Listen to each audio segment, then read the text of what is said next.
Sayın Atatan YouTube kanalımızın izleyenleri, Türkmenistan gündemi haber bültenimize hoş geldiniz. Bültenimizdeki haber başlıkları: Türkmenistan Devlet Başkanı, Orta Asya Körfez Arap Ülkeleri İşbirliği Konseyi zirvesine katıldı. Türkmenistan ile Katar, ticaret ve sanayi odaları yatırım fırsatlarını değerlendiriyor. Türkmenistan'da 13.000'den fazla öğrenci Japonca öğreniyor ve son haberimiz, Türkmen vatandaşlarına Rusya'da okumak için vize almalarına kolaylık sağlandı. İlk haberimiz, Türkmenistan Devlet Başkanı, Orta Asya Körfez Arap Ülkeleri İşbirliği Konseyi zirvesine katıldı. Türkmenistan Devlet Başkanı Serdar Berdimuhamedov, Suudi Arabistan'ın Cidde kentinde düzenlenen Orta Asya Körfez Arap Ülkeleri İşbirliği Konseyi zirvesine katıldı. Zirvede konuşan Devlet Başkanı Serdar Berdimuhamedov bir dizi önerilerde bulundu.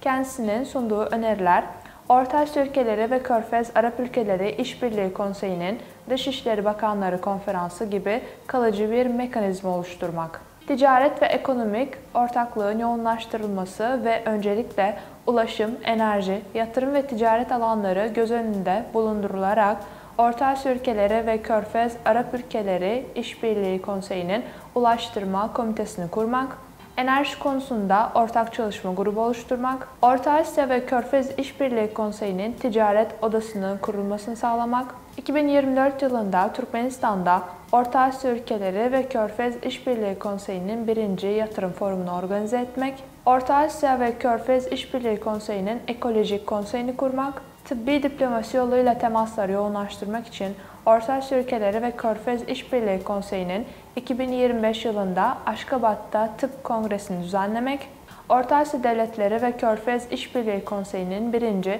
Uluslararası Spor Oyunları organizasyonunu gerçekleştirmek, Suudi Arabistan Prensi Bakanlar Kurulu Başkanı Muhammed Bin Selman'ın başkanlığında toplanan zirveye, Kazakistan Devlet Başkanı Kasım-Jomart Tokayev, Kırgızistan Devlet Başkanı Sadır Japarov, Tacikistan Devlet Başkanı İmomali Rahman, Özbekistan Devlet Başkanı Şavkat Mirziyoyev, Katar Emiri Şeyh Tamim, Birleşik Arap Emirlikleri Başbakanı Şeyh Reşid Al Maktum, Kuveyt Prensi Misal Al Ahmed, Umman Başbakan Yardımcısı Şeyh Asad bin Tarık, Bahreyn Kralı, Özel Temsilcisi Şeyh Nasser Ben Hamed, aynı zamanda Körfez Arap İşbirliği Ülkeleri Konseyi Genel Sekreteri Muhammed Al Bukavi katıldı.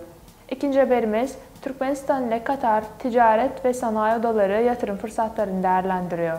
Türkmenistan Ticaret ve Sanayi Odası Başkanı Merven Gordov, Katar'ın başkenti Doha'da Katar Ticaret ve Sanayi Odası Yönetim Kurulu üyesi Muhammed bin Ahmed Al Obaydi ile bir araya geldi.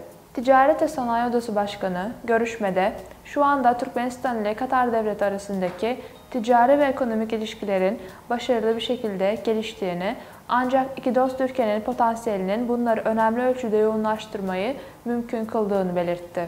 Bu amaçla şirketlere doğrudan karşılıklı yarar sağlayan temaslar kurma fırsatı sağlayarak iki ülke arasındaki işbirliğini güçlendirecek bir Türkmen-Katar İş Konseyi oluşturmanın önemi hakkında görüşünü dile getirdi. Katar Ticaret ve Sanayi Odası Yönetim Kurulu üyesi Muhammed bin Ahmed Al Obaydi, Türkmen meslektaşına Katarlı iş adamlarının Türkmen şirketleriyle ortaklık kurmaya ilgi duyduğunu açıkladı.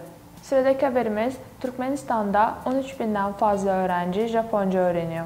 Japonya'nın Türkmenistan Büyükelçiliği'nin bildirdiğine göre, Türkmenistan'a ziyarette bulunan Japonya Parlamento Dışişleri Bakan Yardımcısı Yoshikawa Yumi, Türkmenistan Ulusal Dünya Dilleri Enstitüsü'nü ziyaret etti. Japon heyeti söz konusu eğitim kurumundaki faaliyetler hakkında bilgiler aldı. Proje Japon programı Grassroots kültür alanında ücretsiz hibe yardımı çerçevesinde uygulanmakta. Yoshikawa Yumi, Japonca öğrenen öğrencilerle konuştu. Şu anda 13.360 öğrenci Türkmenistan'daki eğitim kurumlarında Japonca eğitim alıyor. Japonya Dışişleri Bakan Yardımcısı Yumi Yoshikawa'nın Aşkabat ziyareti sırasında Japonya'nın kültürü, tarihi, ekonomisi, modern ve popüler sanat hakkında 156 kitabı Türkmenistan Devlet Kütüphanesi'ne hediye etti. Son haberimiz, Türkmen vatandaşlarına Rusya'da okumak için vize almalarına kolaylık sağlandı. 22 Temmuz tarihinden itibaren Türkmenistan'daki Rusya Büyükelçiliği, Rus üniversitelerine başvuruda bulunan öğrenciler için öğrenci vizesi vermek için belgeleri kabul etmeye başlayacak. Öğrenci adaylarının belgeleri sadece cumartesi günleri kabul edilecek. Böylece haftada bir gün elçilik sadece belirli bir kitle ve sadece bir vize türü için ilgilenecek. Böylece haftada bir gün elçilik sadece belirli bir kitle ve sadece bir vize türü ile ilgilenecek. Bu Türkmen gençleri için Rus üniversitelerine kabul ve eğitime geri dönme sürecini basitleştirecek. Yenilik, Rus üniversitelerindeki Türkmen vatandaşları için kontenjanların sayısındaki artışla da ilişkilendiriliyor. Başvuru sahipleri aşağıdaki belgeleri yanlarında getirmelidir. Rusya İçişleri Bakanlığı'nın öğrenci vizesine başvuru daveti veya Rusya Dışişleri Bakanlığı Konsolosluk Departmanı'ndan vize talimatları, vize.kdmid.ru web sitesinde önceden doldurulmuş fotoğraflı basılı elektronik anketler, geçerli iç ve dış Türkmen pasaportlarının bir kopyası ve aslı, uluslararası pasaportun geçerlilik süresi, davetiyede belirtilen vizenin sona erme tarihinden itibaren en az 18 ay olmalı.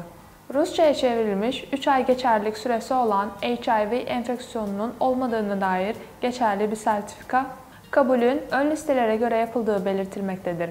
Ücretsiz öğrenci vizesi 7 iş günü içinde verilmekte.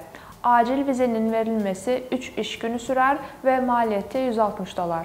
Sen Ataatan YouTube kanalımızın izleyenleri, Türkmenistan ile ilgili Türkçe haberlerimizi ataatantürkmenistan.com haber sitemizden takip edebilirsiniz. İyi günler.